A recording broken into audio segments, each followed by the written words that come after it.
All right, we're here today for another reading of this wonderful book, The Young Lords.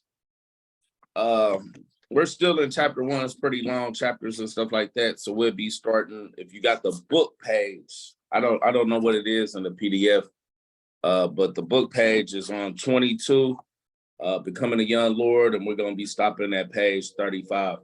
But we're going to start off with the statement of unity that Comrade Gabby is going to read. So I'll let her read that right now. Thank you, Comrade Kwame. I'll start with the preface.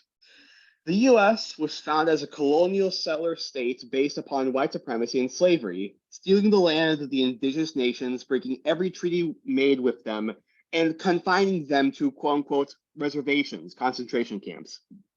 As the country became more powerful, the ego sunk its claws into other nations, making war on Mexico and grabbing its northern territory, invading Cuba, Puerto Rico, Hawaii, and the Philippines, and either annexing them outright or making them colonies or neo-colonies.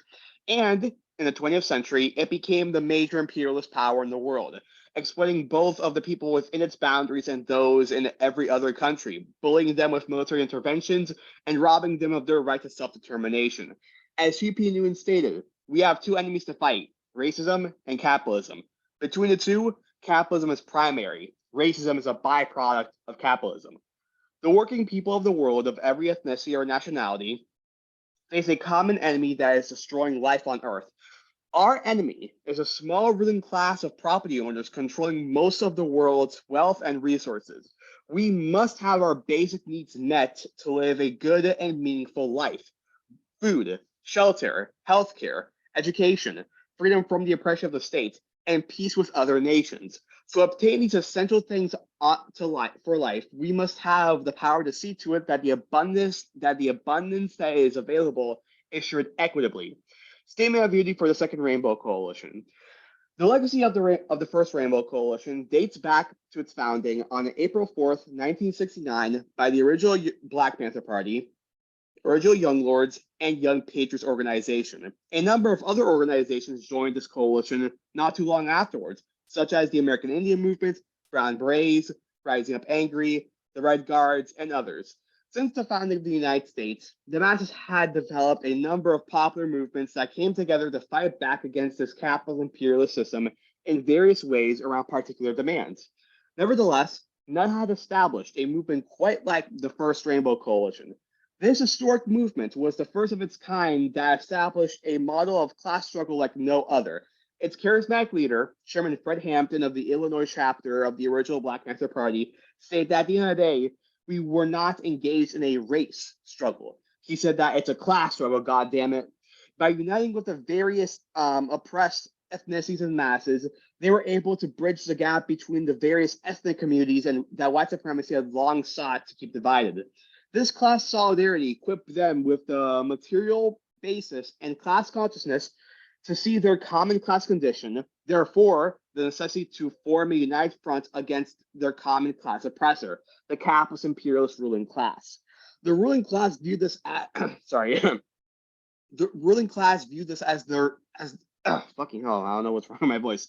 The ruling class viewed this as the greatest threat to their class role and subsequently used the entire repressive forces of the state, police, courts, jails, prisons, and intelligence agencies, etc., in order to crush this emerging revolutionary socialist movement. We refounded the Rainbow Coalition on May 14th, 2021, with the intent of upholding the legacy of the original Rainbow Coalition. We believe that this historic example is the model for the United Front that will best serve our class liberation. By upholding the 10-point program of the original Black Panther Party, which was subsequently adopted and later expanded by the original Young Lords, Young Patriots organization, and all other original Rainbow Coalition members, we establish our pragmatic unity. The 6 disciplinary rules that we uphold ties all our organizations in our coalition to a common professional discipline. History has bestowed upon our generation a common class mission to fulfill. The representatives of the capitalist imperialist ruling class, represented by the Democratic Party and the Republican Party, cannot liberate us. It is their class intention and interest to uphold our common class oppression. Therefore, it is only we, the oppressed masses of all ethnicities and nationalities, who must build the necessary class solidarity, class consciousness, organizational structures, and a united front that will ultimately liberate ourselves. This is what the Second Rainbow Coalition is committed to. This is the historic mission we intend to fulfill. Dare to struggle, dare to win. All members of the coalition, New African Black Panther Party, White Panther Party, Green Party of New Jersey, Corpus Army, La Masa Nacional de Brown Berets, Nassau, North Alabama School for Organizers, New Era Young Lords, and American Indian Movement. I forgot what those two letters mean. NE Woodland Chapter. The 6 disciplinary rules. Number 1, members will conduct themselves in a manner to bring credit to the coalition and will treat others with respect and politeness. Number 2, members will be sober when on Rainbow Coalition business and will not engage in any criminal activity while a member. Number 3, no member will engage in violence except in the extremity of self-defense. Number 4, members will not gossip nor be divisive to the unity of the Second Rainbow Coalition. Number 5, members will not act as informers nor work against the purpose of the Second Rainbow Coalition. And number 6, nobody is authorized to speak for the Second Rainbow Coalition unless authorized to do so. And that is the statement of unity. Thank you, Comrade Gabby. You're welcome. All right. So if you want, you can share the what you call it to the screen share the book. The book? In case somebody Sure. don't have that. I will share it right now. I need to find the page for the PDF. Let me see right now.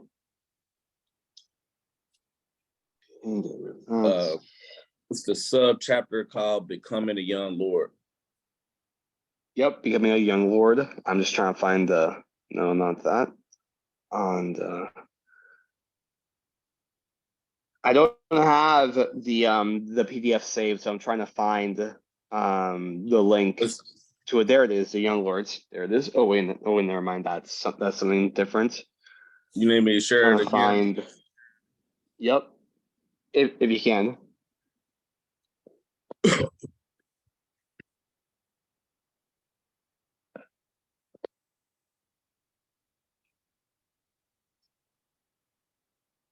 There it is. I got it. There it is. All right, there we go. So, Becoming a Young Lord.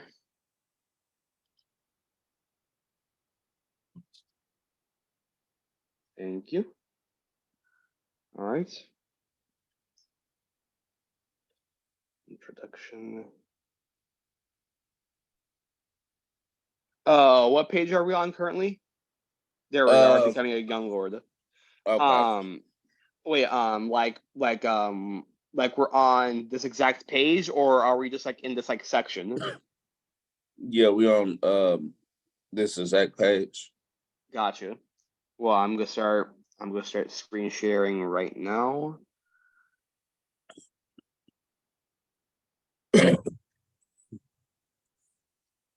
All right, can everyone see this? Okay. Now I'll let you follow along on here because I'm gonna be reading through the book. So you gotta for everybody else, if you can scroll so they can follow along. All right, so we're gonna start on here. What does it say on there? Page, does it say 22 at the bottom of that page? Let me see. It says 22. Okay. All right. Since Becoming a Young Lord, while Cha-Cha continued to get in trouble at school, Danya Eugenia continued to hold high aspirations for her son's future. Cha-Cha had light complexion and green eyes, and she believed that by passing for white, he could become a lawyer or a priest. Phenotypically diverse, Puerto Ricans possess the gamut of skin, colors, facial features, and hair textures. Unlike most Mexicans, some Puerto Ricans have visible African ancestry. For white Chicagoans, however, Cha-Cha's racial identity was hard to pin down, but it wasn't a pass. He spoke Spanish as well as English and had racially ambiguous facial features, curly hair that he straightened with a brush, and an unmistakably Spanish surname. When white youth mockingly referred to him as the cha-cha-cha, a popular Cuban music genre and dance form, the name stuck. In spite of indignities like these, Cha-Cha grew up believing that his light skin conferred on him social advantage. But the prejudice he witnessed against his family and friends gave way to internal conflict, confusion, and guilt about his own internalized sense of privilege. It didn't help that his Puerto Rican and Mexican descended friends called him Casper the Friendly Ghost, mocking his white skin. Bound to his mother's vision of whom he might become, Cha-Cha explored the possibility of entering the priesthood. In preparation, he agreed to enroll at St. Teresa Junior High School, an all-white Catholic school in Lincoln Park.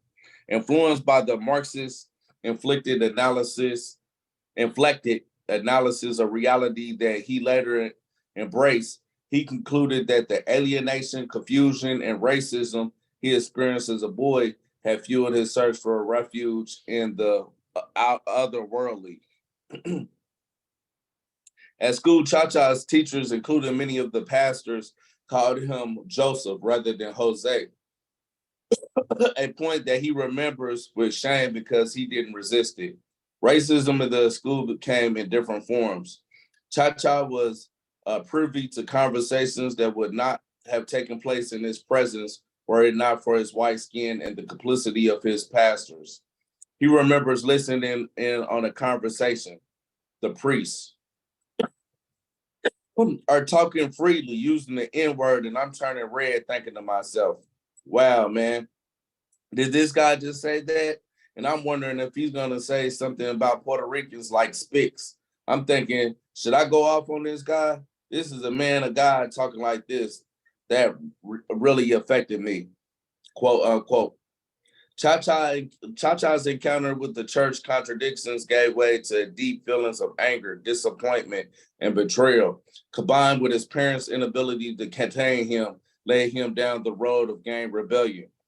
The vast contradiction between Cha-Cha's visceral sense of hypocrisy and injustice in the world around him and his mother's spiritual aspirations for him also created a chasm between mother and son. From her own experience with racial discrimination in housing, low-wage employment, and the segregated arrangement of the Spanish language Catholic mass she organized, Doña Eugenia was no stranger to the limitations of American democracy. Although the family's economic situation was better in the United States than it had been on the island, it came with the indignity of discrimination. But the challenges they faced, from difficulties with the English language to their experience as alien citizens, Puerto Rican migrants' reality made many of them hesitant to fight adverse school conditions. Like a bitter pill, many swallowed their pride for the time being and dreamed of returning to the island. About the dissonance of their perspectives and experience, Cha-Cha observes with sarcasm that as a child, he was seeing how Puerto Ricans were being pushed around while his mother was trying to get him to be an altar boy. Before long, Cha-Cha developed a revulsion to his mother's conservatism, which he perceived as a denial of reality when it came to the standing of migrants, not to mention her dream about him becoming a lawyer or a priest. Cha-Cha believed that Doña Eugenia was woefully unequipped to understand his world, let alone mediate its challenges. He wasn't entirely wrong. The conflict calls to mind the spirit of, if not the letter of comments made by the writer James Baldwin on the fallout of racism and the relationship between parent and child. The most private, the most serious thing this does to the subjugated is to destroy his sense of reality. It destroys, for example, his father's authority over him because his father has no power in the world. Cha-Cha experienced the extension of his parents' conversations on the playground where children play out, relearn, and repeat society's assumptions about race. The terror of being chased by white youth began when his family found housing along the southernmost boundary of Lincoln Park when Cha-Cha was around the age of 10. According to Cha-Cha, quote, the whole block was white. In fact, there's a white gang on the corner that would terrorize us all the way, all the let me see, all the way to school. I'm getting chased by the gangs. Orlando's getting chased. All those other guys like Benny are getting chased. The experience was shared by Rory Guerrera, who remembers waking up one day and refusing to go to school because he simply did not want to fight anymore. Guerrera left school in 9th grade, joined the gang, and never looked back. The problem escalated more subtly for Sal del Rivero, later a founding member of the Young Lords, whose parents kept a tight rein on him and were among the modest number of Mexicans who lived in Pilsen at the time and built strong cultural and community institutions there. In Lincoln Park, however, Sal came face to face with the reality it seemed his parents preferred to suppress. When a member of the Dayton Boys, an Irish gang, snatched his bike from him while a line of white boys watched, an older Puerto Rican boy he barely knew intervened and squashed the escalating conflict. He understood then that boundaries were drawn along racial and ethnic lines and decided he had to hang out with those of his kind. In Lincoln Park, Puerto Rican preteen boys were living in a particularly vulnerable situation. His historian Lilia Fernandez uh, observed about the neighborhood of demographics composition. White boys outnumber Puerto Rican boys 17-1. As Cha-Cha explains, quote, we were Latinos in an area that were changing over from white to Latino, and we became a gang for protection against other gangs. The Young Lords emerged in 1959 on the borders of two neighborhoods, the near North Side and West Lincoln Park. The first meeting of the group of seven was called by Orlando Davila, the principal founder of the Young Lords. The group met at Arnold Junior High School, from where they would also walk together after school. One other person, Carlos Trinidad, the cousin of Joe Vicente, a founding member of the gang, was present outside the room where the meeting was held. According to Cha-Cha, quote unquote, he didn't want to come in, but he was an unofficial member. Trinidad was not the only one with trepidation. Cha-Cha also joined reluctantly, quote unquote. At first, I didn't want to be a part of the gang. Joining the gang was about drawing a line in the sand, a public declaration of conflict and combat. In the end, for Cha-Cha, being a part of a street organization was a matter of controlling his life. Orlando Davila was a young man of few words with a big heart and a strong commitment to protecting his own. He was legendary for using his fists to express his rebellion against discrimination. As Cha-Cha observes, quote unquote, besides being Puerto Rican, Orlando was discriminated against because he was a dark-skinned Puerto Rican.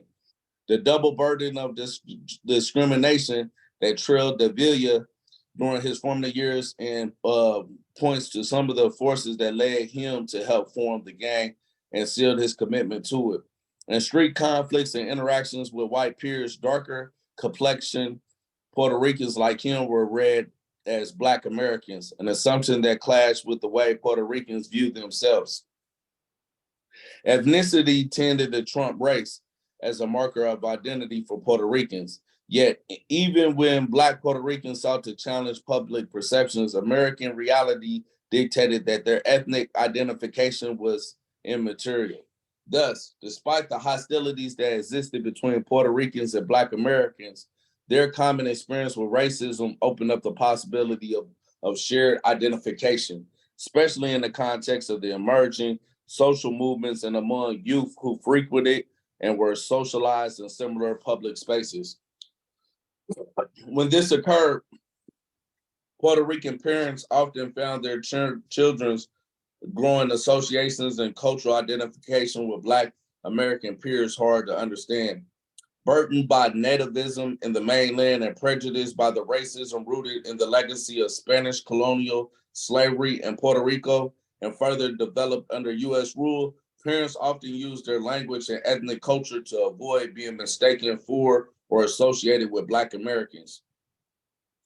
There were both real and imagined advantages to position themselves on some middle ground outside of the bipolar Black and white racial paradigm in the United States. But for the children of these migrants, sorting out their identities and allegiances in the context of two different worlds with competing systems of racial categorizations, that of their Puerto Rico rear parents versus the different racial logic of the streets of the United States, was a complicated project of self-definition. Puerto Rican parents were often baffled by their children's seemingly inexplicable rebellion, and the children were angered and perplexed by the parents' anti-Black racism and apparent conformism. While joining the Young Lords provided collective support and fending off physical aggression, membership also meant defying the perceived inferiority of the newcomers. Like many Black Americans migrating from the South during this same period, many young Puerto Ricans were seen as country or stupid, backward, and uncivilized. According to ch1, in this context, being a young lord offered him and others a sense of pride in the face of being put down, of having low self-esteem, of being ashamed of family like many other Latinos because we did not wear the same type of clothing. One had accents were not the American apple pie type taught in school, unquote. One reason for the performative toughness of Puerto Rican, Mexican, and Black American gang members was that it offered the potential to command respect and recognition among their peers. In a patriarchal society whose racism emasculated them by setting limits on their ability to meet its standards of manhood, the fierceness of the gang offered a psychological defense mechanism against social humiliation. Not surprisingly, these adolescent boys with fledgling egos called themselves the Young Lords, a name whose bravado indicated both a rebuttal to their devaluation in society and a lavish affirmation of self.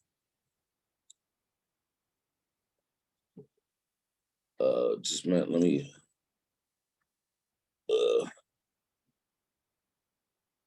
I don't know why it's not let me admit, Rob. Okay, there you go. Okay, in society where consumption was a key feature of youth culture, and the automobile a potent symbol of masculinity, social standing, and freedom of movement, gang activity also facilitated the acquisition of flashy cars. Hot wiring, joyriding, the tail fin cars that were rolling off the production line and nearby Detroit formed a part of the Young Lords routine. These characteristics of the gang, despite the Young Lords' subsequent radicalization, were a reflection of not a challenge to the materialistic and competitive logic of American capitalism. The place where driving the car mattered most was at dances, where showing up with their girlfriends in nice cars was a central emblem of their manhood. Quote, we wanted to make sure we went to the dance with our women with nice cars of the year. So we're driving a car. Hold up. So we're driving to the dance and everybody has a stolen car and we're like, hey, what's going on? How you doing? We got our cars, you got yours. ch1, quote unquote. ch1 explains that the Young Lords were often trying to keep up with another Latin gang, the Paragons, whose members were mechanics with fancy quote fancy cars that they would fix up like those in Los Angeles, quote. According to Sal Del Rivero, quote, Over the course of I don't know how many months, we had stolen over 350 cars, quote unquote. Selling parts from the cars they had stolen was also a source of income, and they often took orders from people in their neighborhoods. Since Cha had white skin and would be less likely to raise eyebrows among passerbys, his job was to approach vehicles and break into the ignition. As boys grew into teenagers, their lives in the gang grew more complex. Whereas they had originally sought protection, identity, belonging, and community in the gang, it would soon be a largely question of experimentation with the boundaries of violence, petty crime, and drug use. Conflicts between men over girlfriends raised the stakes. And when crossing boundaries involved dating a white girl,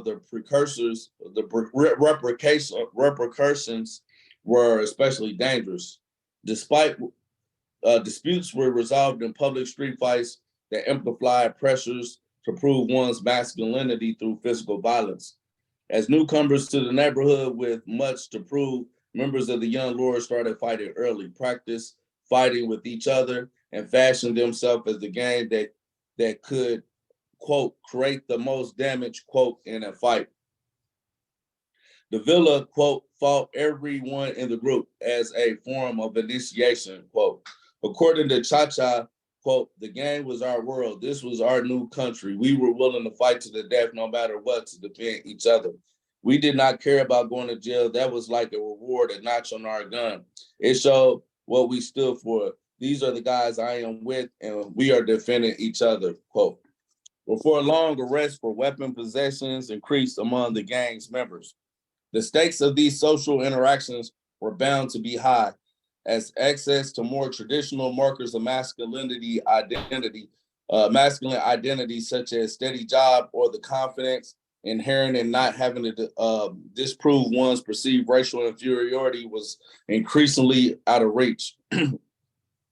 By their mid-teens, most young lords had dropped out of school and were facing the prospect of employment in the most menial jobs. In 1966, a national study placed the dropout rate among Puerto Rican youth ahead of that of all other racialized groups. A local study concluded that their dropout rate in Chicago was 71.2%. Damn.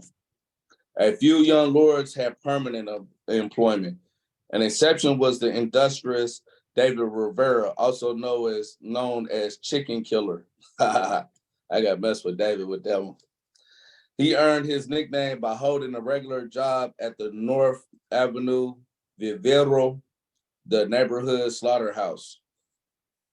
The tipping point of Cha-Cha's descent into socially marginal activity came at the end of his 3 years at St. Teresa, when he discovered during a conversation with his classmate Phil Monestero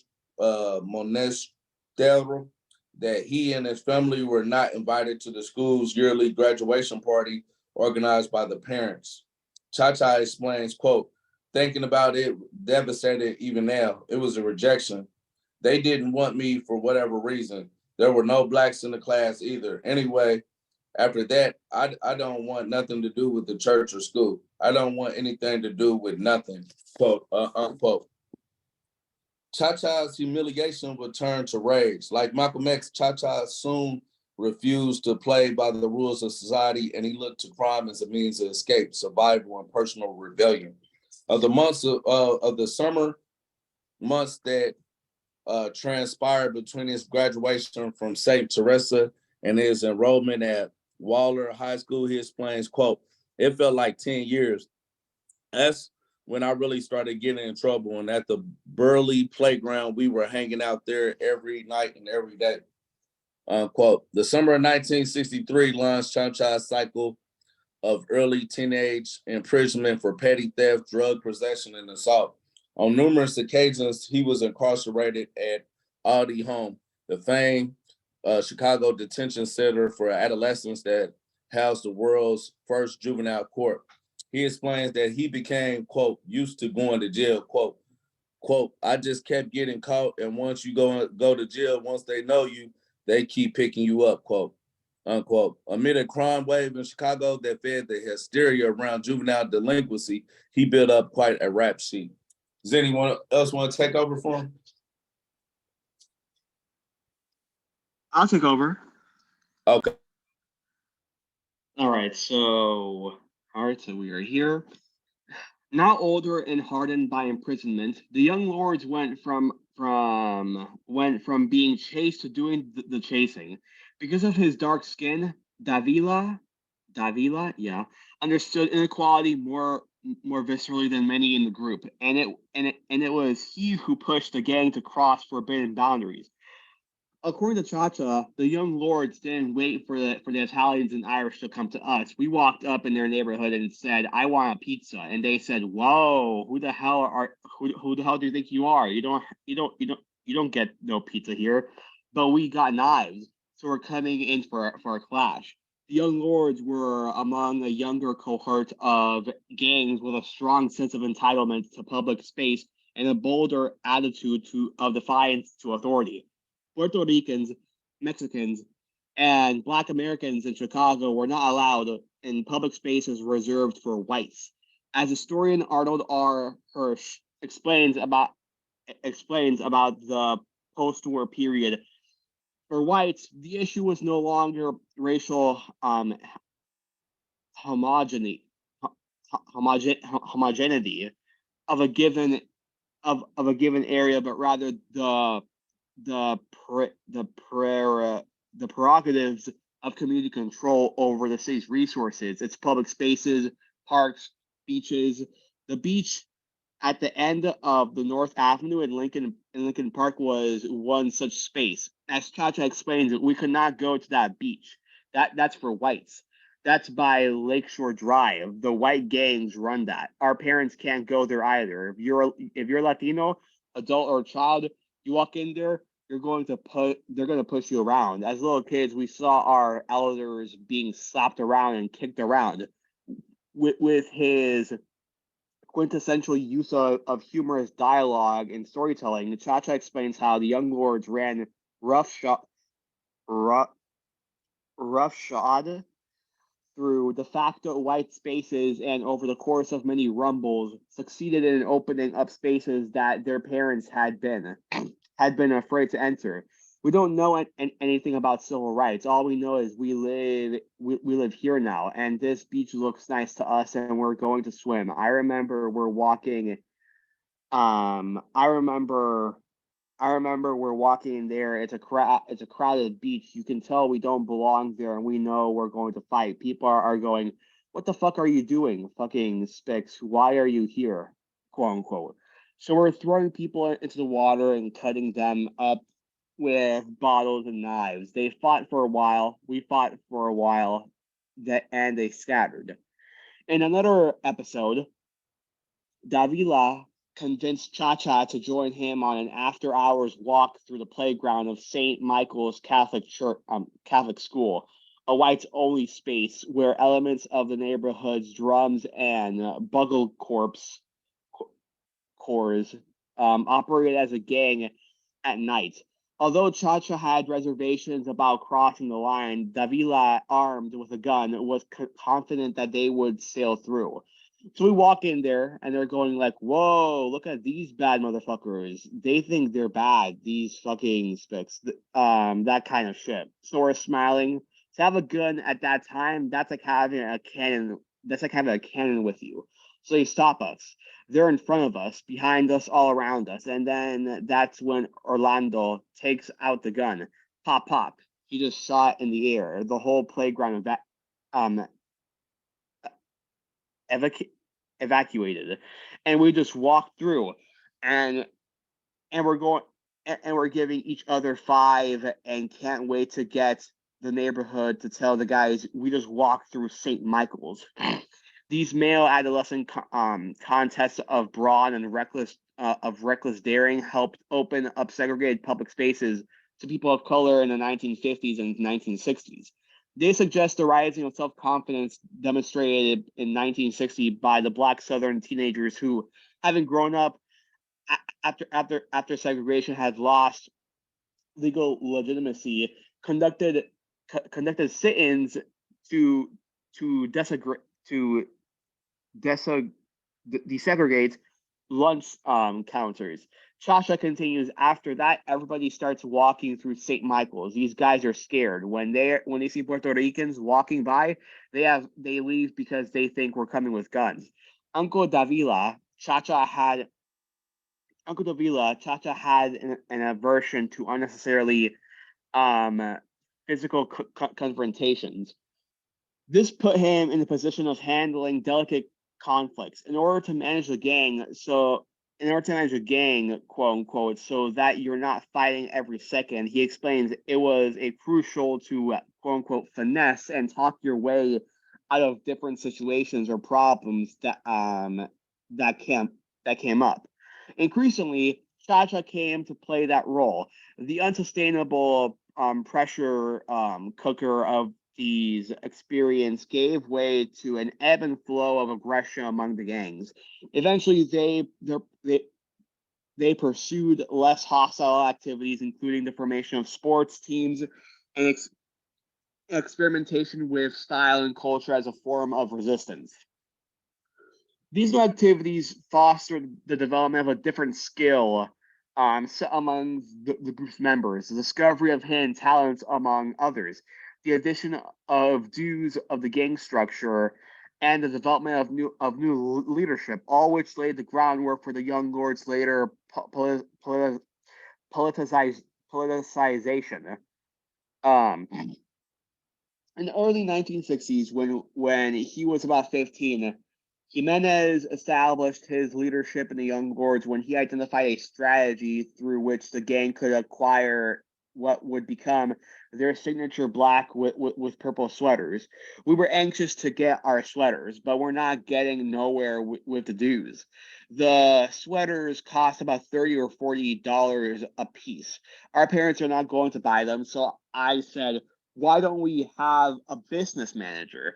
I didn't even know what that meant. I just heard it's somewhere. Let's make that person in charge of getting the sweaters, cut quote unquote, because all we're doing is taking a whole lot of crap every meeting, and we never get it done. And we need them to identify ourselves and move us up in stats among other gangs. So finally, someone said, "Why don't we let Cha-Cha do it? It's his idea. Let him do it." So I just got voted in like that. Um, um, um, Shep. Shepherded by Cha-Cha, the young lords acquired their sweaters with funds raised from a series of soul dance parties, which became popular in the neighborhood after Cha-Cha arranged to have one of them announced on the radio.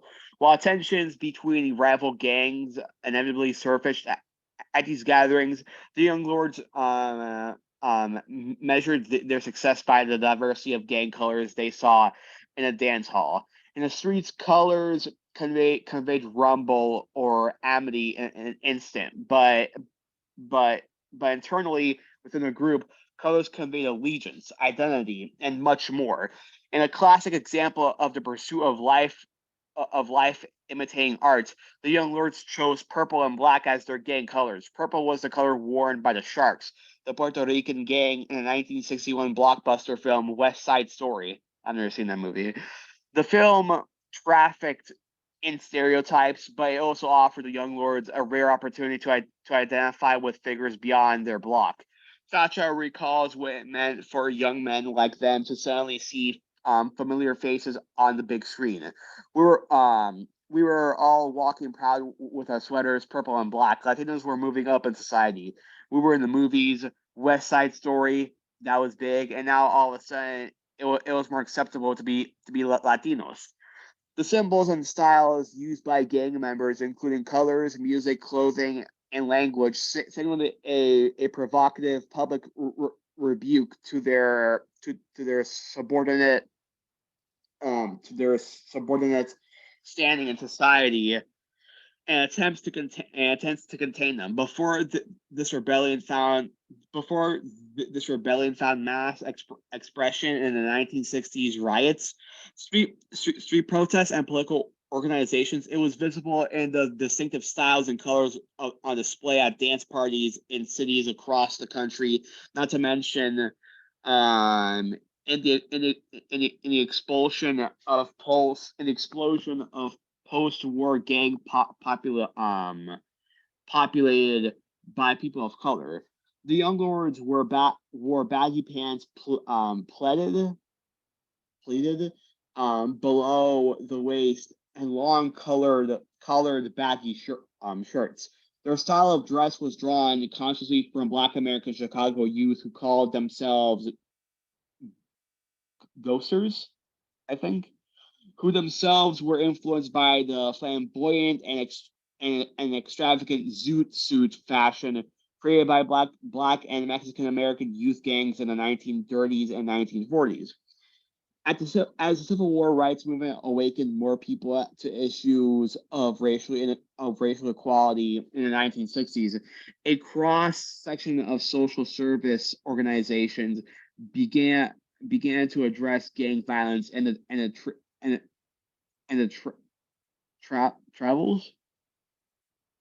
travels of disconnected youth in Chicago. From 1960 to 1965, the YMCA's Chicago area project assigned counselors called detached workers to shadow and document the activities of gangs like the Young Lords and to persuade their members to meet in the YMCA's facilities. One of the counselors assigned to Young Lords, Masao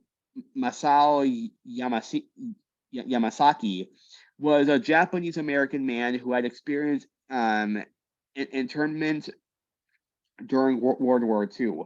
This same project employed undergraduates from Wright Junior College to teach the Young Lords and other gangs to use parliamentary procedure in their meetings as a means of ordering their conflicts and discussions. According to ch1, the streetwise Young Lords often played along with what they instinctively perceived to be a condescending, civilizing mission, quote unquote, on the part of social workers. Rolling his eyes and laughing, ch1 explains that the counselors were trying to, quote unquote, show us how to be respectful citizens, but if there was a gang fight, I was there and I said, I second the motion, let's kick their asses, unquote. You know what I mean? That's the kind of parliamentary procedures we had. Sal del Rivero adds that the gang prevention programs were counterproductive because in promoting competitive sports activities between gangs, counselors implicitly reinforce pre-existing gang divisions. Despite their limitations, social service interventions offered street-smart adolescents the opportunity to write articles about their gang in the YMCA's circular. Such activities took them out of the smallness of their block and its fabled corner store around which their lives revolved. The project also put the Young Lords in structured dialogue with each other, a rehearsal of things to come. Does anyone else want to read it? Yeah, you want to pick up there, Johnny Torres, or I can go.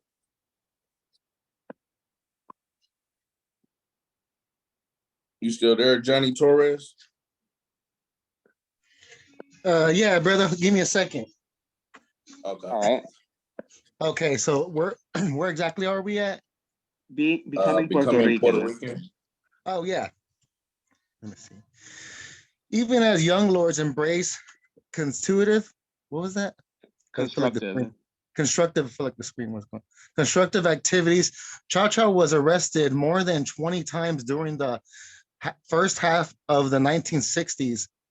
One of those most serious arrests proved instrumental to his political evolution at 15. He faced assault charges that could have imprisoned him until he was 21. This was the outcome of a high stakes contest with a white boy over a love triangle with a white girl, and a plea deal that would be unimaginable decades later for young men of his background. Cha Cha was sent to live in Puerto Rico for at least 1 year in Adu. How do you pronounce that? Lidu, I guess. In lieu, Uh, in lieu. I believe it's Lou. Okay. Well, we'll call it Lou. I think it's French. Okay. Of a levy since at Lengthy. Livy since at Siberian. Did I get that right? Sheridan. Sheridan Confidential Correctional Center.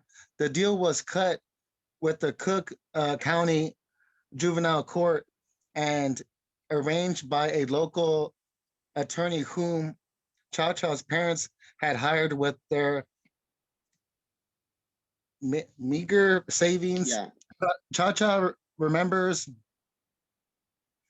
that one day of his departure, they took me from the Aldery home, put me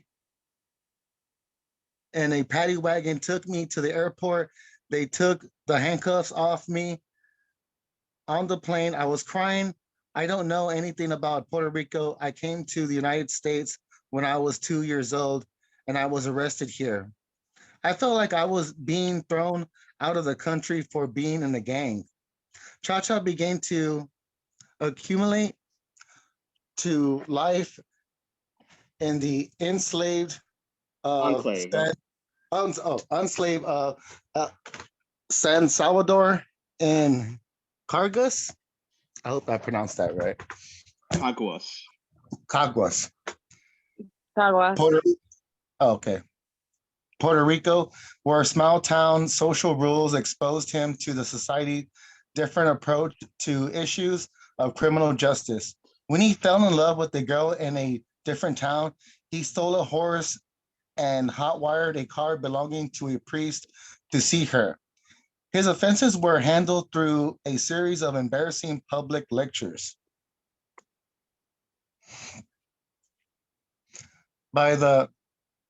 First by the priest. By the first priest and later by the older woman in the neighborhood, Cha Cha recalls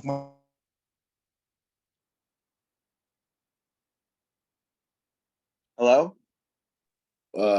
They cut you off, Johnny. Okay, I was like, oh crap, is it my service? I thought I found Yeah, decent. yeah. Can you hear me? Nah, his Do I service went out. sound normal? Yeah, Yeah, you sound normal.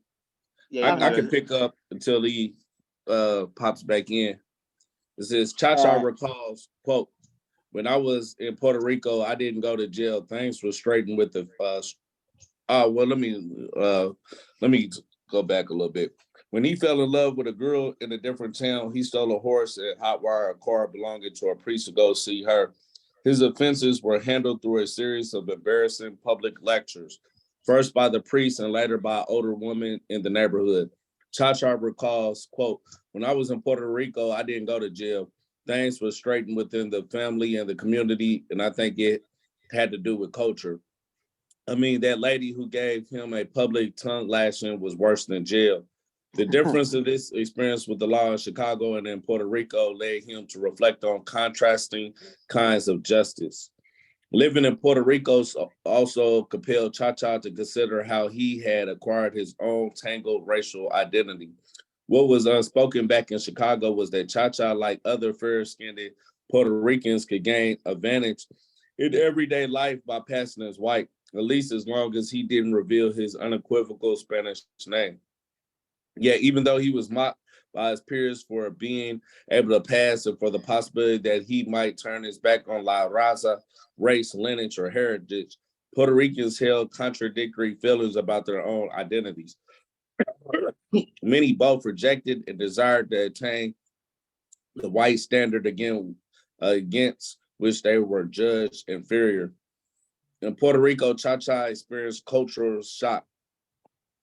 He had internalized the message that his light complexion and green eyes made him different, perhaps better. But then he discovered that his family was more racially diverse than he imagined, which suggested that he had Black ancestry. His uncles and aunts were dark and light-skinned Puerto Ricans. Meeting his relatives for the first time also stirred up feelings of guilt for having rejected his parents' homeland. Cha-Cha's strong resemblance to his grandfather was undeniable and instilled an intangible sense of rootedness in him. All of this led him to ponder, wait a minute, well, quote, wait a minute, I am American. Am I American or Puerto Rican? Quote, unquote. Decades earlier, writer W. Du Bois used the term double consciousness to illuminate a similar internal struggle among Black Americans, which he linked to their devaluation in a racist society where whiteness is the crucial marker of belonging. In this world, the Black people must, at great existential plane, assemble a sense of themselves through the lens of a society that denies their humanity. Cha-Cha continued, quote, it was when I went to Puerto Rico in handcuffs and came back that I became more Puerto Rican. The circular migration of second generation Puerto Ricans between their parents' country of origin and the continental United States facilitated a merging of this two-ness, quote, unquote. Oh, no, this is just two-ness, quote. Travel also put them in direct contact with two distinct societies where anthropologist Jorge Duany has shown racism and racial identity were manifested differently. For these and other migrants who shared a similar experience of transplantation and settlement, migration disrupted the notion that ways of seeing and understanding race were fixed. In some cases, the power of comparison alerted them to previously unexplained beliefs about race and racism. Let me see. Was you able to get that corrected, Johnny? I don't know. Yeah. Can you hear me? Okay. Yeah, if you want to, you cut out, so I just took up for you. You can take over if you want. Yeah, we're right here. Okay. Upon his return to Chicago in spring 1964, Cha-Cha was more aware of the contractions. Did I say that Contradictions. right? Contradictions in our parents. Contradictions. And within us that we were embarrassed off. Our parents who were Jibros. Did I say that right? Jibaros. Jibaros. And we were more Americanized. We had the Pompadours. That was when I had hair last. Quotes. We were trying to be Italian, trying to be something that we were not. Using political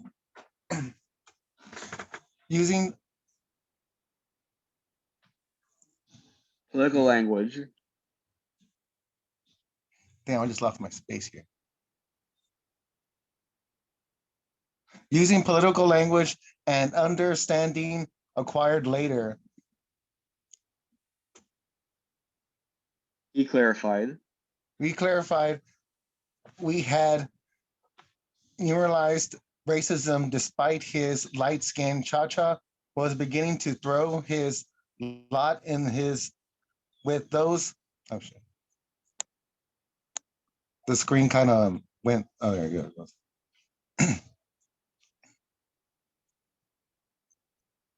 Is that where I'm at? Okay, Yep, those at the again. bottom of his racial and social heritage hierarchy. Well, hierarchy. Oh, but I pronounced that right.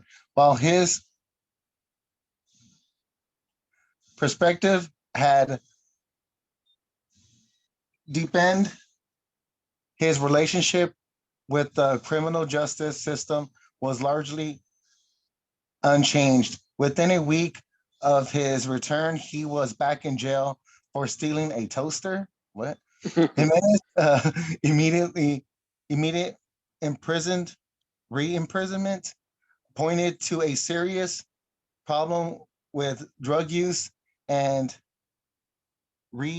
criticism. I don't know that.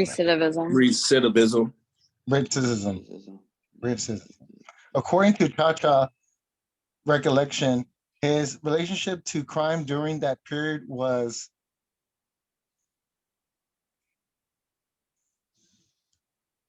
Like an addiction. like an addiction. When addicts go back to their environment, they relapse eventually. So you try to avoid going back to the people, places, and things, as they say in therapy. I'm back from Puerto Rico. I'm back to the old neighborhood. Being back Triggers. triggers a lot of Yep. stuff.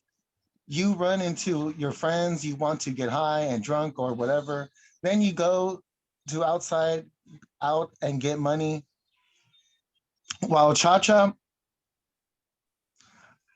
remused of criminal activity, resumed criminal activity alongside his cohort, and the rising tide of an emerged urban Black Power movement would soon redirect the alienation, Estrangements.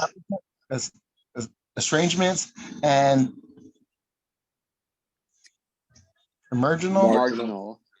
marginal activities of many people like him into more social, constructive action. In response of the magnitude, did I say that right? Magnitude of Black revolt and discontent of the period, Dr. Martin Luther King Jr. launched his economic justice campaign in 1966 that focused on the right of housing and employment in Chicago. His strategy sought to use Southern-style marches to pressure federal, state, and the city governments to address the crisis of northern slums. His emphasis on housing segregation took Black marches into all-white suburban communities like Cicero, Iowa, Illinois, where over 2,000 white residents jittered, cruised, cursed, and violently attacked them. Dr. King's organizing effort in Chicago failed to deliver even moderate reforms in the North. Racism and poverty that seemed from the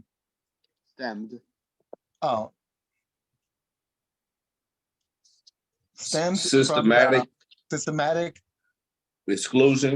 exclusions of people of color from access to decent housing, jobs, and education were not overly codified in segregationist laws as in the South. People of color were seldom, like you say that right? Seldom. Explicitly denied jobs on the basis of race. They were simply not hired, as in Cha-Cha's mother experienced. Owners also engaged in the common practice of claiming that an apartment had just been rented when a person with dark skin appeared on the premises. In one instant, the light-skinned Cha-Cha was told that an apartment was available when his brown-skinned mother followed up on the injury. She was turned away.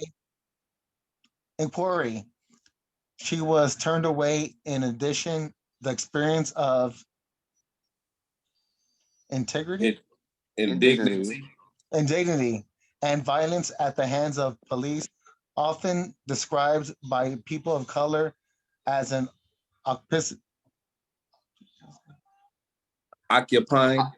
occupying army, ignited and channeled the accumulated accumulated rage produced by a long-standing sense of powerlessness, despite the controversy over Malcolm X opposition to Op- opposition. That's it. opposition.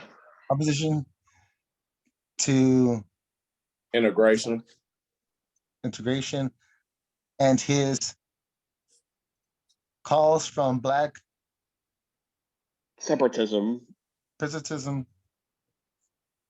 Malcolm's message of self-respect, self-reliance, and Black pride, together with his unabashed, Unbashed. unabashed Condemnation. combination of white liberal flatterism, Paternalism. paternalism, restated Resonated. with many Black Northerns and with the increasing number of young Puerto Ricans raised in the northern cities as early as 1963. He predicted that in the absence of real redness of northern racism and poverty, American society might erupt into uncomfortable explosion. The crisis was fully displaced in cities across the country, including in Chicago's division street riots of 1966, 3 days and 3 nights of spontaneous rebellion and organized protest in which, did I pronounce that right? Yep. Okay, Yep. cool. Organized protests in which Puerto Ricans were in the major Protagonists. protagonists. Yeah. All- If you want, I can finish it out. We only got like a page left for some. Okay. All right, I'm about to finish this part out, and we'll be ending on 35, where it says becoming an activist. Although Puerto Ricans enjoyed new job opportunities upon their arrival in Chicago, the growing spatial isolation of their neighborhoods and the observable decline in industrial jobs that deepened after the recession of 1957 presented structural barriers to the advancement of their children.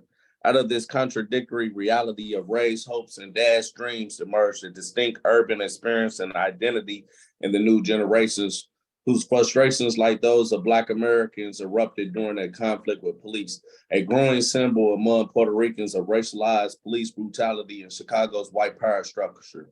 In June 1966, a white police officer shot and wounded a young Puerto Rican man, Arcelis Cruz. In response, Puerto Rican youth threw rocks and bricks at police, targeted them with snipers, and looted and burned down white-owned businesses on Division Street, the central artery of the Puerto Rican community, and ironically home to the Chicago branch of the Migration Division, the office in charge of facilitating Puerto Rican resettlement on the U.S. mainland. In the end, 16 persons were injured, 49 were arrested, over 50 buildings were destroyed, and millions of dollars accrued in damages. Of the riots, ch1 recalls, quote, to the best of my recollection, I was sitting on the second level bunk in Vandalia State Penitentiary at the time, but we were definitely proud of that moment. The community was fighting back, and there was something that really lifted our hearts in that, unquote. While ch1 was in prison, Omar Lopez, one of the future political strategists of the Young Lords, was among a group of young radical community leaders and former students who, in the wake of the Division Street riots, called for grassroots organizing and deeper structural change. Lopez, who is Mexican, explains that it was the, quote, street groups that really kept the riots going for 3 days, and that was the beginning of the clash in the Puerto Rican community with its established leadership, unquote. In cities across the country, the riots engendered a crisis of legitimacy and pre-existing leadership structures in communities of color, which were often allied with City Hall. In Chicago, there was an observable, quote, decline in the relative social status of some of the earlier Puerto Rican elite, quote, and an opening and yearning for new, younger leadership with different approaches to and perspectives on the problems facing the community. A cross-section of new voices among them radical activists conveyed public meetings and invited residents to voice their reactions and assess local problems. The Latin American Boys Club, located in the heart of the Division Street district, became the headquarters for the community gatherings, where marches and support groups for those arrested were organized. The Spanish Action Committee of Chicago was one of the largest and most influential Puerto Rican grassroots organizations to emerge from the riots, and was influenced by the motto of the War on Poverty community action programs. Although the Young Lords organization would emerge later, elements of its worldview were articulated by the Latin American Defense Organization, who emerged on Division Street immediately after the riots in September 1966, organized by Omar Lopez, older brother, Abed Lopez. It stood to the left of the SACC. Radical groups like LADO spread across the country in response to the riots. The predecessor groups of the Black Panther Party, for example, deepened their activities immediately after the Watts riot of 1965. These groups sought to channel the eruption of the social anger toward political ends by offering a structural critique of the urban crisis. Although LADO addressed many of the same local grievances as the SACC, it was critical of electoral politics. It opposed the SACC's ethnic nationalist allegiances, which, according to Omar Lopez, focused exclusively on building Puerto Rican leadership to the exclusion of leadership from other groups with common class interests. LADO argued for a unity among people of Latin American descent together with historically oppressed people in the United States, especially Black Americans. Responsive to the struggles for survival of Puerto Rican women who faced discriminatory exclusion and humiliation in Chicago's welfare offices, LADO organized a welfare union led by Hilda Gomboa, whose activities often coalesced with those of the emerging welfare rights movement. Its membership included working class Puerto Ricans, Mexicans, Panamanians, and even some white Americans. LADO's perspective was driven by the political background of its founder, Abed Lopez, who was heavily surveilled by the FBI and Chicago police, which initially assumed he was Puerto Rican. Upon arrival from Mexico in the late 1950s, Obed joined the Chicago branch of the 26th of July movement. That was the revolutionary movement led by Fidel Castro and Che Guevara that in 1959 overthrew the Fulgencio Batista's dictatorship in Cuba.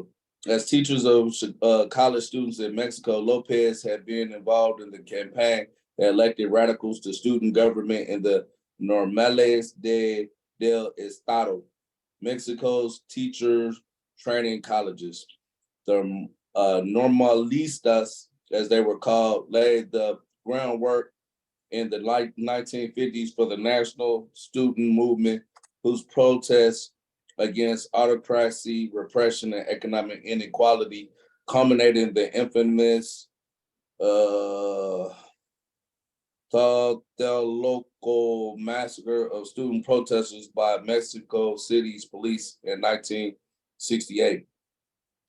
This organic connection to radical organizing in Mexico and in support of Cuba nurtured a broad political perspective and was a precursor of things to come in the Young Lords.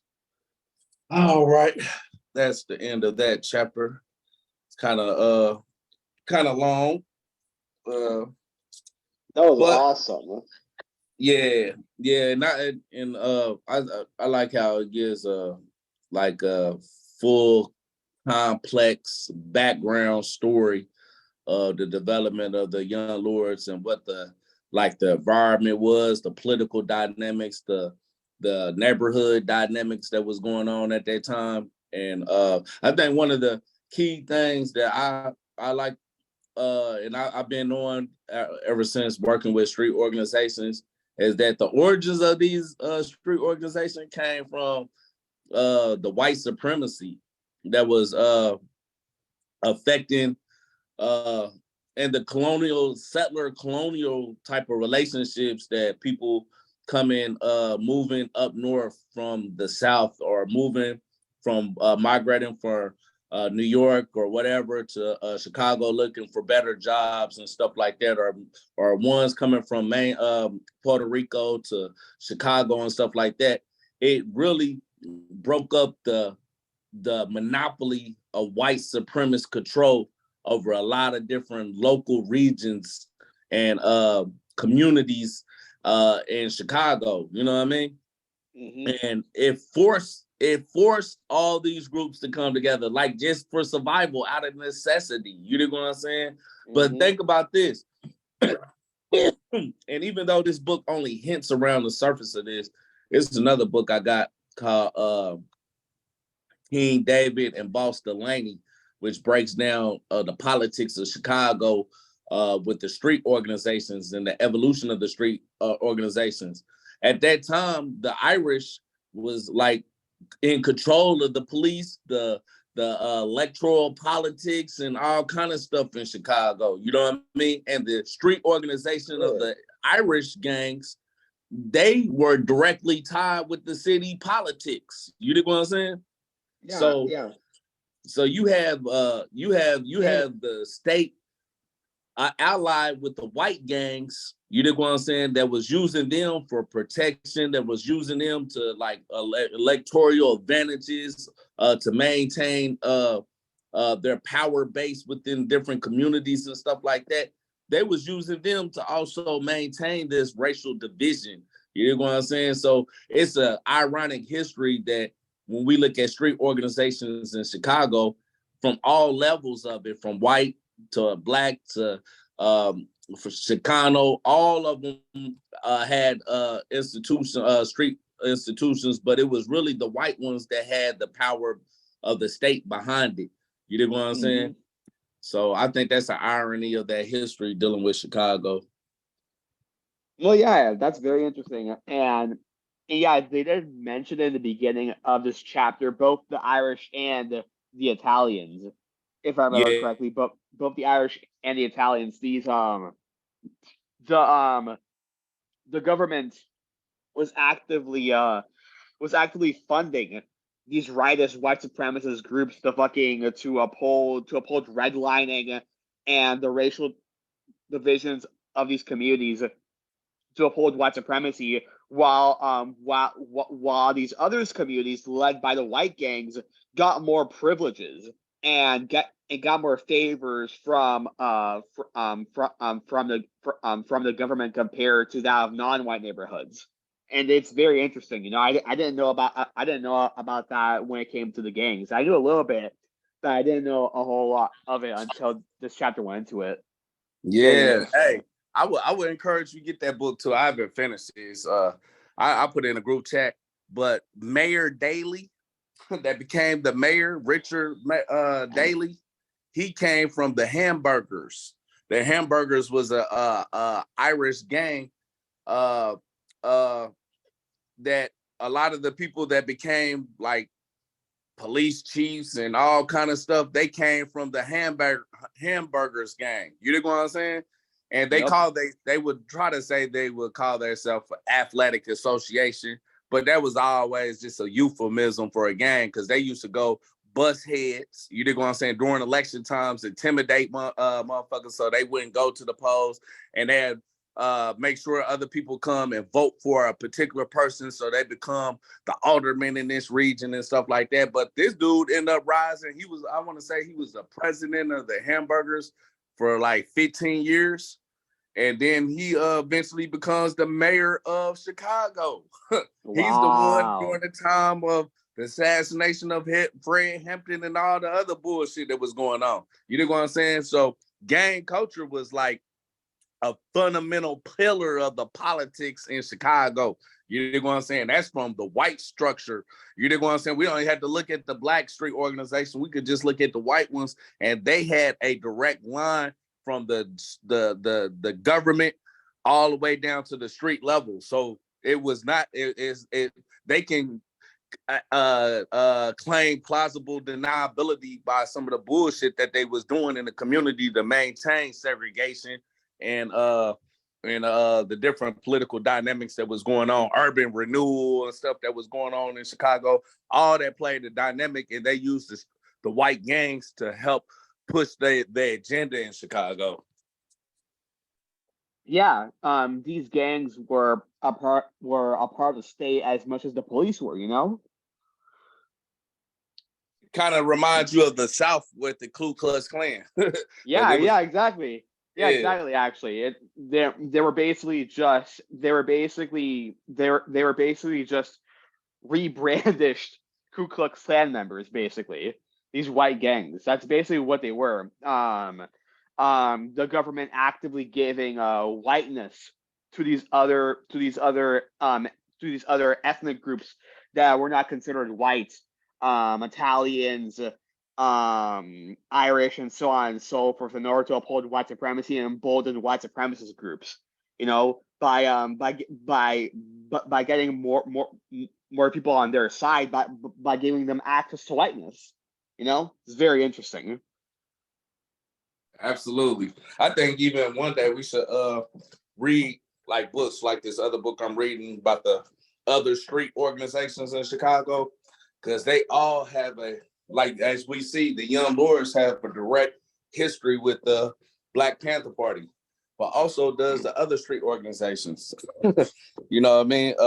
I talk about this often that a lot of people don't realize, and they talk about it, alluded to it in this chapter, that Martin Luther King came to Chicago for a little bit to try to organize there. Even though his efforts failed, as it was talking about, it was the street organizations that Martin Luther King worked with. He lived in the Vice Lord neighborhood in 15th and Hamlin. And it's a famous picture that y'all might have seen where he's shooting pool. Like he got the pool stick behind his back and he's shooting and stuff. That was in one of the Vice Lord's pool halls. You know what I mean? Really? That's interesting. When he gave that speech in Soldier Field, when he was up in Chicago, it was the Vice Lords, GDs, and the Black Peace Stones that was doing his security and stuff. So it's a lot dealing with the street organization. That's why I talk about it a lot, because you can't even understand like the Black Liberation Movement and Civil Rights Movement without talking about the street organizations. The Young Lords started off as a gang and transformed themselves into a revolutionary organization. You know what I mean? Awesome. Yeah. And hell, that's very fascinating. Honestly, I want to have a book. I don't know if you know a book, but I would like to have a book that talks about the formation of gangs within a capitalist society dialectically. You know, I want to really understand like how gangs transform and how they develop and so on and so forth. Especially because, you know, when it comes to gangs, I mean, from what I know, there seems to be two distinctions. You know, the gangs that form to protect one another, and the gangs that are formed to uphold white supremacy. One's based on combating oppression. Right. The other one is based on upholding privilege. You know, so I kind of want to know like how those two different variations of gangs come up. Like how does a gang like the Young Lords come up versus the Hamburgers? Like you know? Right. I'm guessing this book because it's been going into like some of the development of the Hamburgers and some of the white gangs and stuff, in particular the Hamburgers and stuff, because it's about Mary Daly. You know what I mean? Like I said, I put it in the group chat. That's a good book. The Vice Lords, the Autobiography of the Vice Lords by David Dolly. I read that. I got that copy too. I'll put that in the group chat. It talks about their evolution and when they started to become more and more radical and political around the Black Liberation movement, the rise of Black Liberation movement. So that history is very fascinating because it's not the history that they commonly tell us. You dig what I'm saying? Like what gangs end up being in the 90s ain't the same as what street organizations was doing in the 60s. You know what I mean? Like nobody gonna tell you that they was organizing with Fred Hampton They not gonna tell you that they was working with Martin Luther King.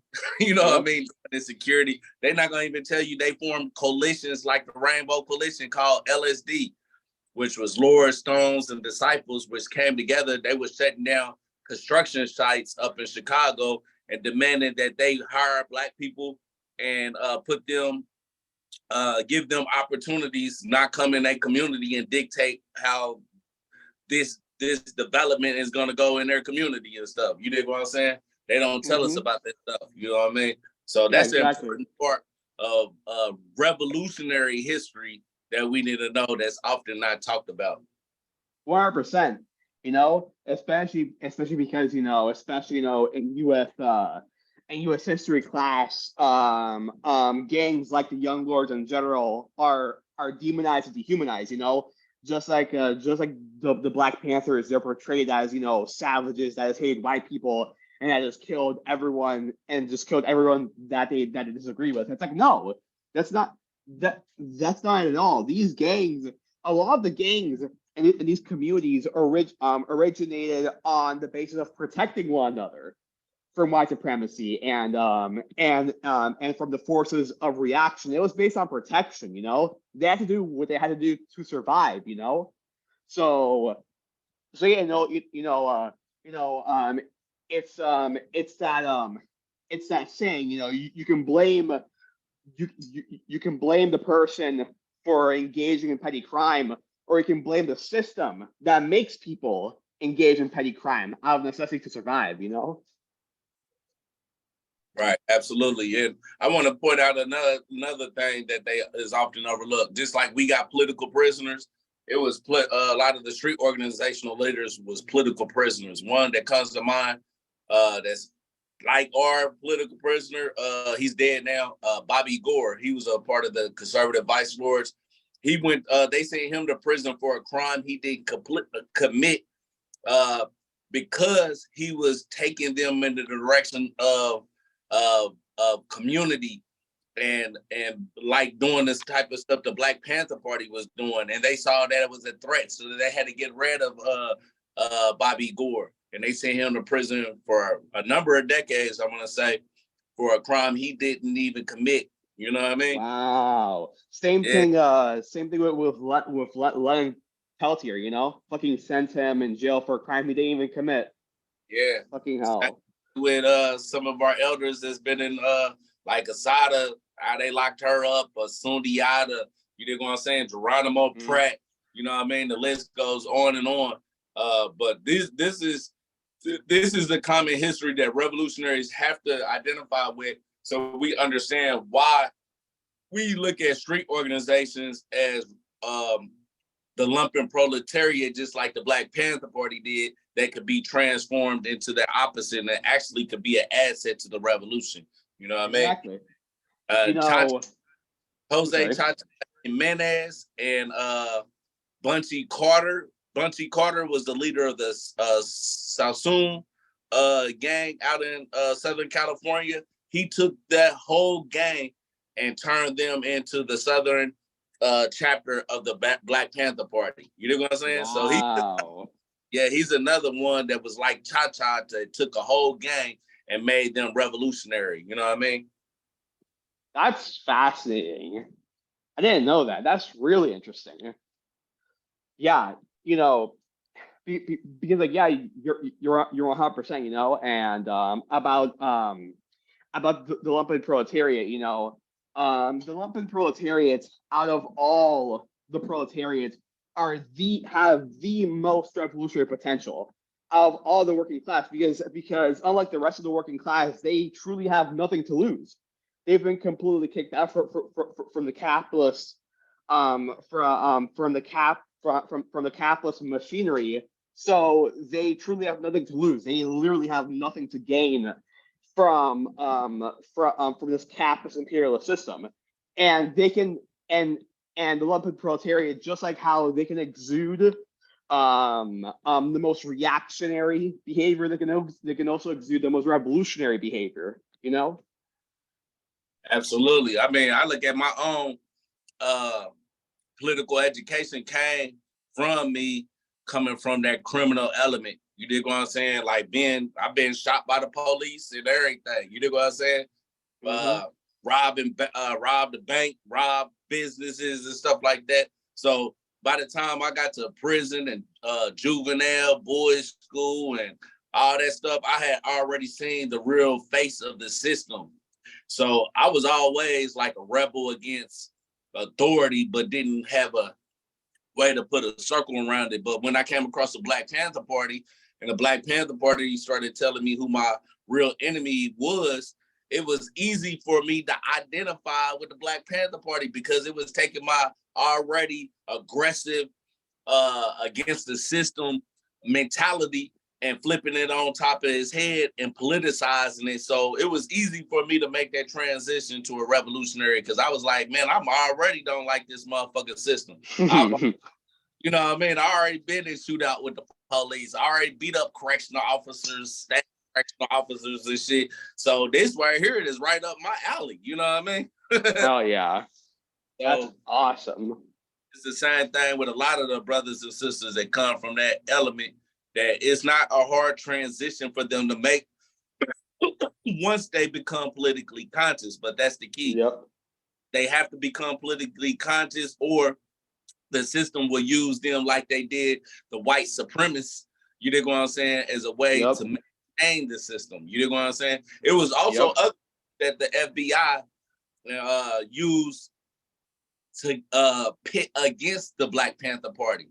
You dig what I'm saying? So this is one of the reasons why we have to reach the street organizations to get them allied with the revolution, because if not, they're going to use them against us. Yep.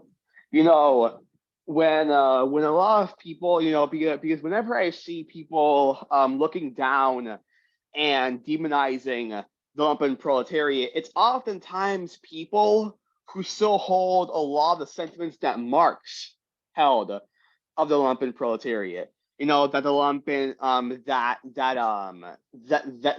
the lumpen had no revolutionary potential whatsoever, and that they were just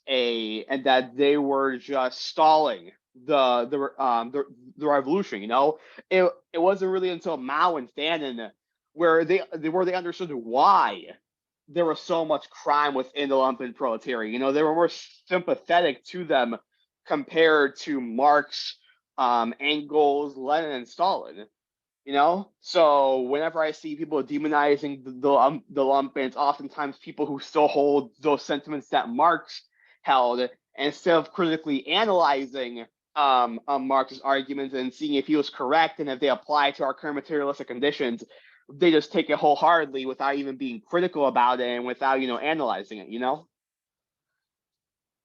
Yeah, absolutely. And that's another reason why when we talk about Marxism, we have to separate Marx from the science. You know what I'm saying? We have to separate Marx from dialectical and historical materialism, because once we apply it to our own material conditions, then we'll recognize, like Mao did, and it wasn't the proletariat that was the most revolutionary in China. It was the peasants. You dig what I'm saying?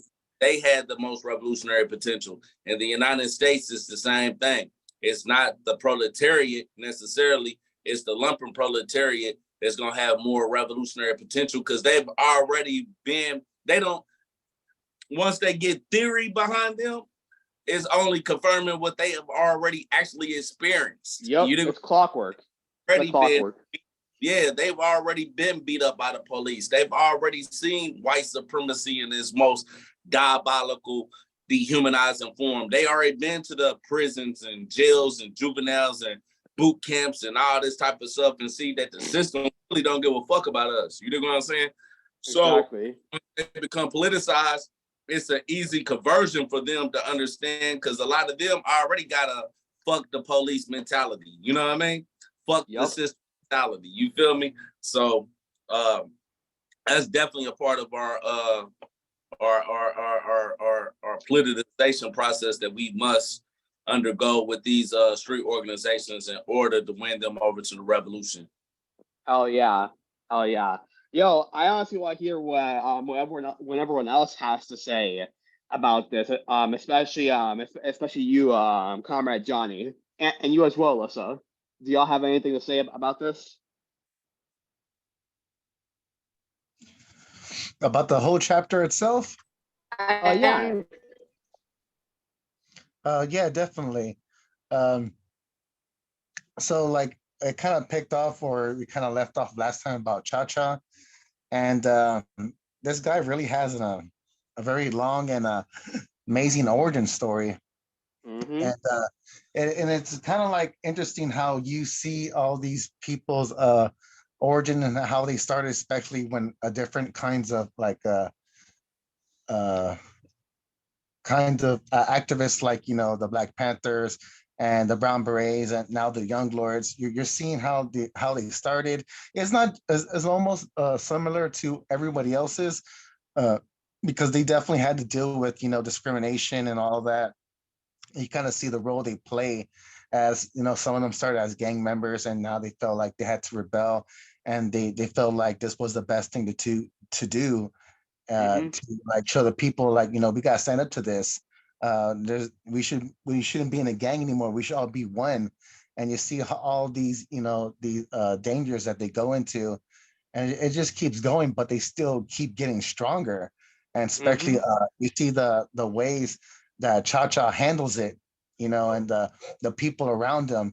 And it's quite amazing how he did handle most of these situations. you know um it started off rough, but he ended up really learning. He was like a good leader, from what I've heard from many stories.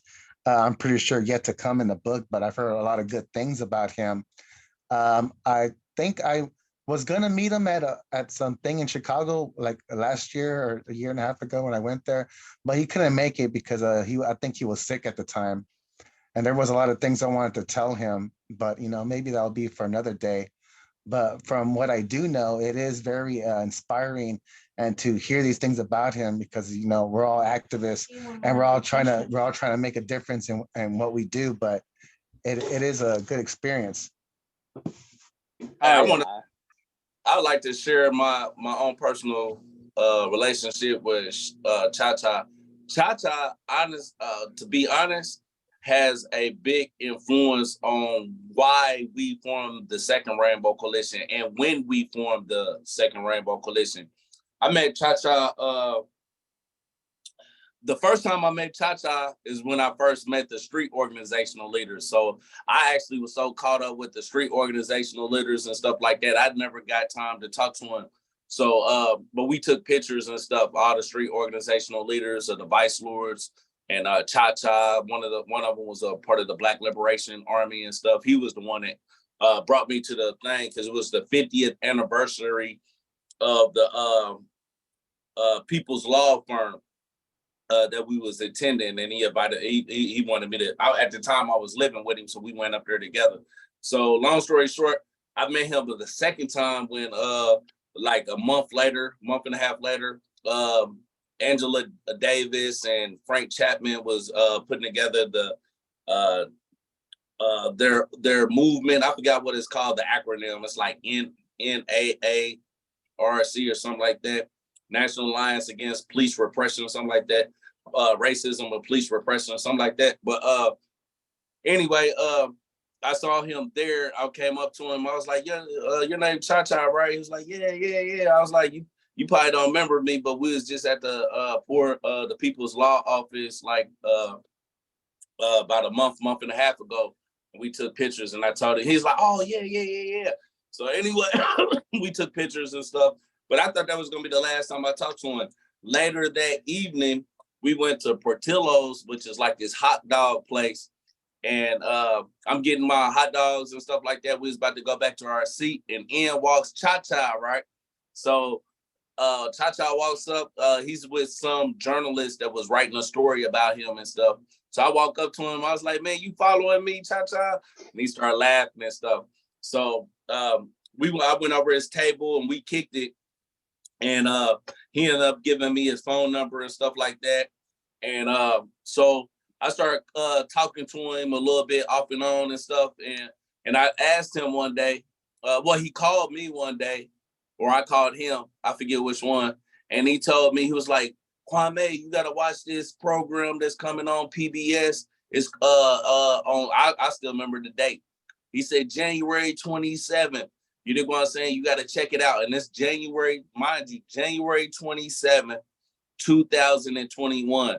We refounded the Rainbow Coalition May 14th, 2021. But that was because of ch1. And when we watched that documentary about the first Rainbow Coalition that we've been going around the country doing a book tour showing, it was because he told me about it that led us to forming the second Rainbow Coalition. Because I didn't really know a lot about the first Rainbow Coalition until I watched that documentary. I read a lot. I knew the Black Panther Party was building alliances with different oppressed ethnicities, but I didn't understand what Fred Hampton had put together. You know what I'm saying, and the vision of it and stuff. So ch1 is really one of the founding members and spirit of this movement. You know what I'm saying? So I wanted to share that with y'all. I thought that was big. I was able to attend. I think Alyssa was there too. When they handed over the torch to Subi Toro, and ch1 basically handed over the chairmanship to Subi Toro, and Subi became the recognized national leader of this era of the Young Lords. You know what I'm saying?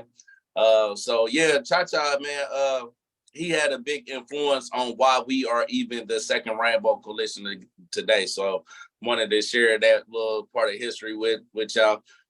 One thing I love about ch1, he's real down to earth, very easy to talk to. Yeah, he had little health situations.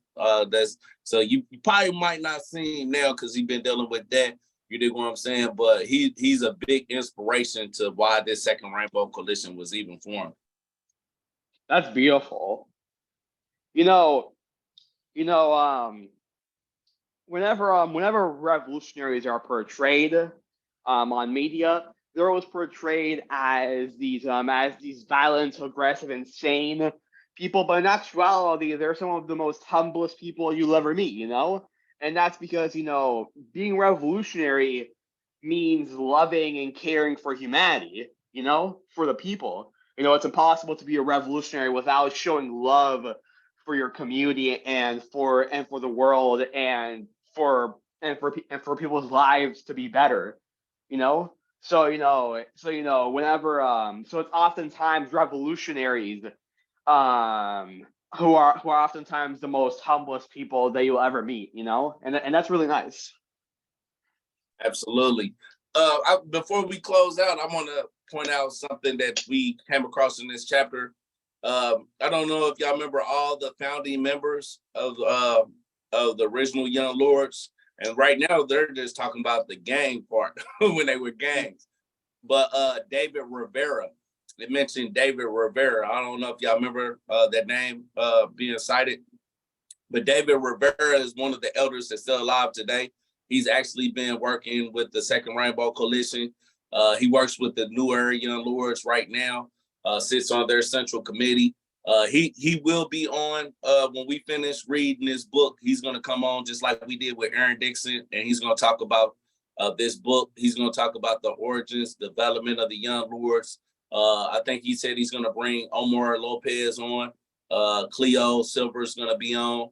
Jorge Che Nieves, which everybody on here already know.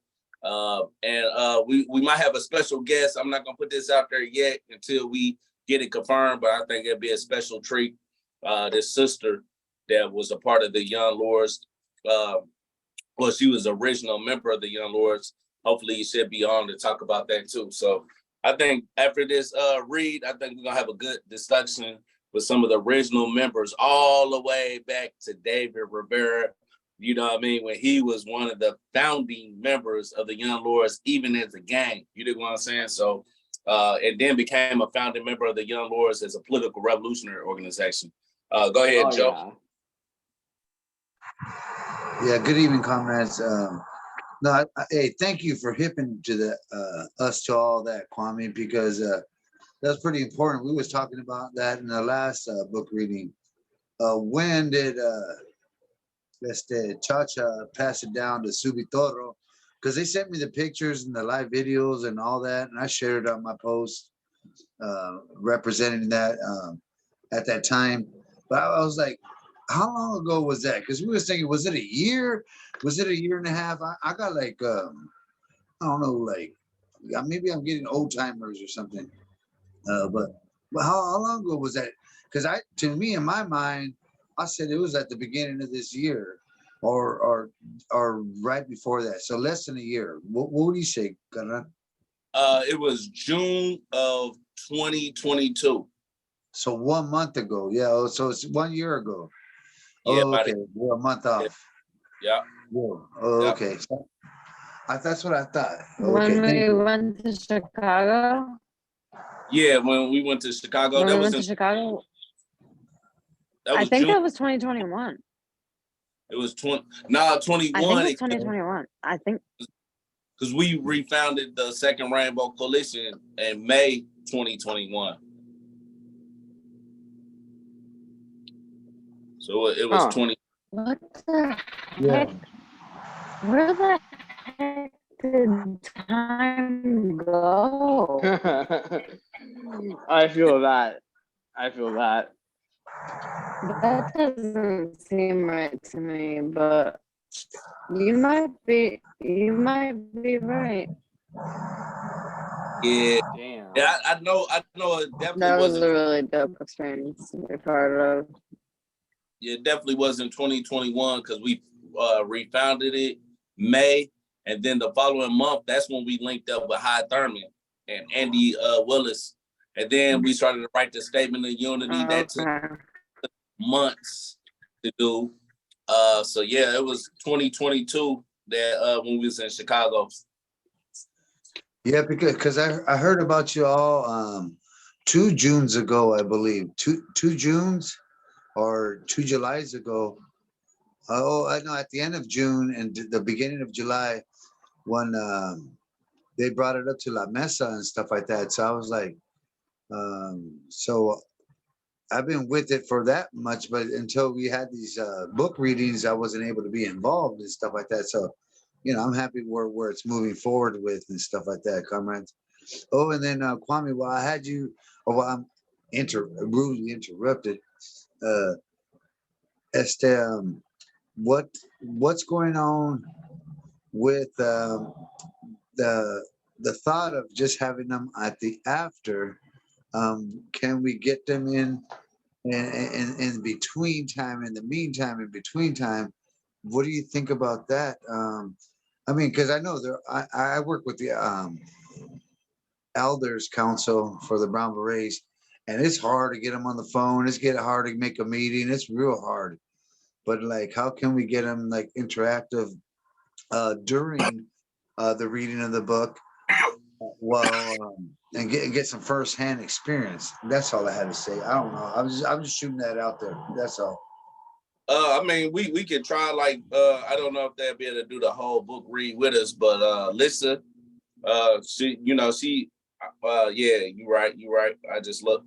Yeah, if Lisa want to reach out to some of the elders, I mean, I'm in touch with them and stuff too, but that's the only thing I requested is for them to come on then. But if Alyssa wants to reach out to a couple of the elders and see if they want to participate, Che already be participating though. You know what I mean? Che Nieves, he was the chairman of the Young Lords in Attica. You know what I mean? Yeah. Probably the most active on the book reading with us and stuff. Oh, But yeah, and two, he told us on the last book reading was that he's going to down south. Yeah. Dominican Republic. Or something. The DM or the DR, excuse me, the Or DR for like 3-6 months, or you don't even know. It could be 9 months, and the reception out there ain't good. You got to pay for reception and all that good stuff. Yeah. So, No. and I mean, he inspires me. He gets me motivated. Like, I like talking to him. Yeah. But Hell yeah. it would suck to like lose reception with the brother because that's what we're supposed to do. Yeah. And one of the things I built in with the Brown Berets is an elders council. I think we should do that in all our organizations. because we're losing them daily, monthly, weekly, yearly, however you call it.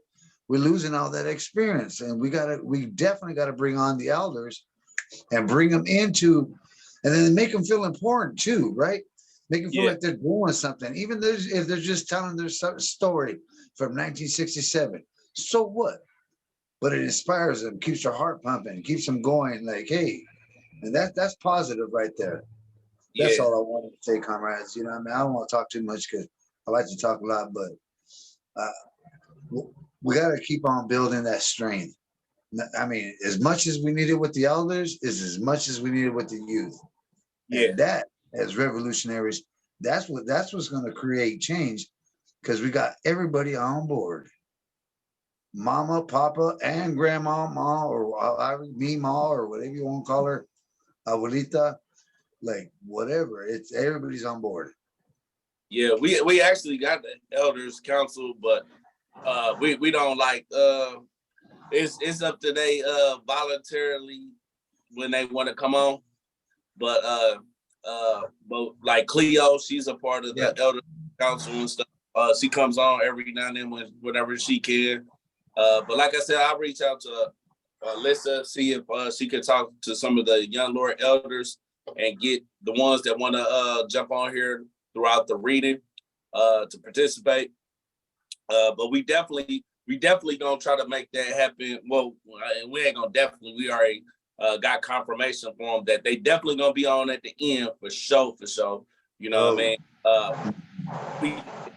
We can talk some of them in to come on here sometime to jump in and share their words of wisdom and explain some of the stuff that we reading from the horse's mouth. We'll definitely try to make that happen. Oh, yeah. I wish I was more tech savvy, or else I'd be inviting a lot of people to join in. Not a lot of people, quality minded people that share the same adamant feelings and the same ideology and same sentiments that we feel about struggles. So like, if I knew how to do that, shit, we wouldn't have 4 or 5 people. We'd have 45 people. Okay. 55. Tell you how to do that, like in the group chat on Signal. Whenever Yeah. I share a link, all you have to do is hold your finger on the link Yeah. somewhere, not actually on the link that takes you right here, but hold it somewhere on the link. You'll be able to copy it and paste it to wherever you want to send it to. So you'll hold down, it copies to your clipboard. Then you can send it out a text message. You can send it out emails or whatever. Yeah, I ain't that phone savvy, so I'm failing on that. But I did bring it to your attention, comrade, that who can we invite? And then you kind of told me straight up, like, it's only for Second Rainbow Coalition members only on the book readings. Because when we were reading Ojibwe Warrior, I was like, well, I could bring some Ojibways up on here. And then I don't know, we didn't go farther from that. But in moving forward, how because I can invite some very professors and doctors of professors on certain topics, because that's what I do. I unite people. Yeah, I mean, like elders and stuff like that. We the only reason we was just limited to the Second Rainbow Coalition because we got to develop ourselves. You know what I mean? Oh, yeah. And if we got too many people on, a lot of people on the Second Rainbow Coalition will be drowned out, and they won't be able to like right now. We have intimate conversation where we can get to know each other, see how we relating to some of the stuff that we reading and stuff. So that's the only reason we've been limited to the Second Rainbow Coalition, because we already got thousands of people, at least 1,000 people, and probably in the Second Rainbow Coalition. If we want to add all the organizational rank and file leadership all together, I would more of us to be on here. You know what I mean? Even getting more brown berets on there. You dig what I'm saying on here? Because that's gonna be important. We have to know our own history. You know what I mean? Yeah. Oh yeah, Comrade Kwame, I have a question. I just wanted to ask. I just wanted to ask. To give us an update on your documentary, man, because I'm really excited about that. I already know that when it comes out, it's gonna be a banger. So I actually talked to my screenwriter today before this. We did the book reading. So what we're trying to do is so the amount of money is only gonna be 2,500 to 5,000 we need to do it. He's not really worried about that part. He wants to get colleges on board, so when it's dropped, like we can do speaking engagements, talking about it. He even though we don't have a name for it, but he used the term. He was like, "This is like the evolutionary of a revolutionary." You know what I mean? Oh And hell yeah! so he wants to get like if y'all in touch with any colleges or college professors and stuff like that that might be interested in seeing if they're in university be interested with connecting with this documentary. It could even be financially helping us because colleges got budgets and stuff so they can contribute to certain projects and stuff. But yeah, if y'all got any colleges that y'all connected with, professors y'all can connect it with, where we can get people on board with this project. The more, the better. You know what I'm saying? Because we can hit a lot of colleges up, and when this comes out, and do speaking engagements and stuff like that. And this is going to be a platform to getting attention to like this documentary. In order to bring attention to the necessity of turning it into a movie next. You know what I mean? Hell yeah! Joe? Yes, I was gonna brief up on that, what you're saying, because that's powerful, right off the natch. But what I'm getting at is we've already been doing that for Brown Berets with Del Zamora's movie, The Last Brown Beret. That's what it's called. And it's been, and he wants to put it on. It's already been to the universities and stuff like that, and that's where most of the money he gathered from was from universities. And like we try to do a couple of a brown beret thing, and like it didn't really work out because you have to take it to the scholastic viewpoint, especially with ethnic studies and all that's going on with DeSantis trying to take away from ethnic studies. So we have to definitely pay attention to that and put that into platform and creating our own movies. And if you bring it into that, I can help you out with that because I know a few people that can help you because I'm busy. I can't help you all the time, but like I can connect you to a couple of people that do that. And I'm really grateful that you brought that out because imagine if we brought it, and this is what the elders told me on for that, not the elders of anything else, but they've been doing that, is reach out to the community colleges, reach out to the high schools, because then you really make an impact before they join gangs or the whole prison pipeline system that they go through.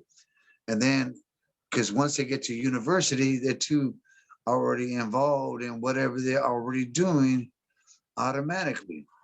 But the universities pay more because they can bring that into ethnic studies and their curriculum, and they have funding for that. So you just got to catch them at the right time. And that's all I wanted to say. But I really like that. I can follow up with you on that. Yeah, absolutely. Yeah, definitely. Whoever you can plug me with on that, because as soon as we, he got another movie about to drop. So he was thinking about like we'll start shooting in October for the documentary. But yeah, from now to October, if we can get some of those professors and colleges on board, we can get this off the ground pretty easily.